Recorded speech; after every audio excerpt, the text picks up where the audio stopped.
बहुत समय पूर्व चारि जन घनिष्ठ मित्र रहुथिले।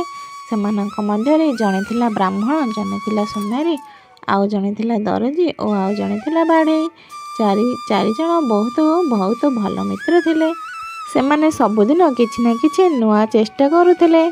दिने चारि जन मिसी भाबिले आमे एपरि एक जिनिस बनेइबा, समस्ते देखि आश्चर्य होइजिबे ओ आम बंधुताकू बाहा बाहा करिबे।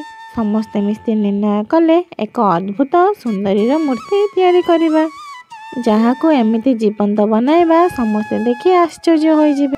ब्राह्मण मूर्ति तैयारी पाई शुभ मुहूर्त बाहर गला और गोटिए जगह को मंत्र पढ़ी पवित्र करदेला। सुनारी सुनार आभूषण बनाइला, दरजी रेशमी और सुंदर वस्त्र तैयारी कला और बाढ़ईटे मूर्ति तैयारी पाई काठ को मूर्तिर आकृति देला। बास एमिति चारि जन मिसी निज निजर काम कले। मूर्ति तैयारी हो गला। मूर्ति एमिति होइथिला जेमिति ताकू देखिले समस्ते जीवंत भाबुथिले। ब्राह्मणटी भाबिला जदि एही मूर्ति रे आमे जीवन दान देदेबा ताहेले ए तो पूरापूरी जीवंत होइजिब। अचानक तेज आलुओ हैला और मूर्तिटी जीवंत होइगला। एबे से मूर्ति आ मूर्ति नथिला, एक सुंदर झीरे परिणत होई सारिथिला। झीटी चारि जन को देखिकरी कहला, तुमे चारि जन भितर मते किए विवाह करिब?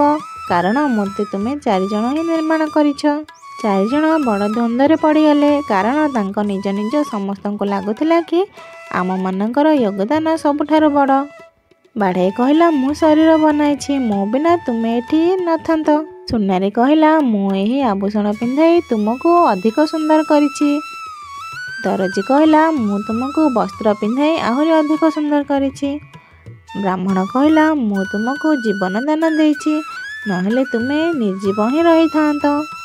झीटी हसिला और कहला, तुमे चारि जन महान अट, किंतु स्वामी सहित जीवन बीता जाए तुमे तो मोर निर्माण करिछ, मु तुमको किपरि विवाह करि परिबि? बाढ़ईटी शरीर बनैला, एहा तार कारीगर।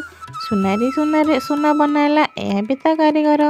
दरजी भी मते वस्त्र पिंधाला, एहा भी गोटिए कला। ब्राह्मण भी मंत्र पढ़िला, ए तो ब्राह्मणर धर्म। हेले स्वामी केवल से हेई पारिबो जी मते सुरक्षा देब।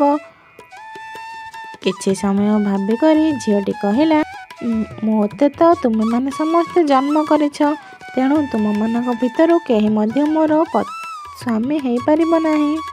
मु तुम समस्तको मोर रक्षक मानुछि ओ निज जीवन को समाज सेवारे अर्पण करुछि।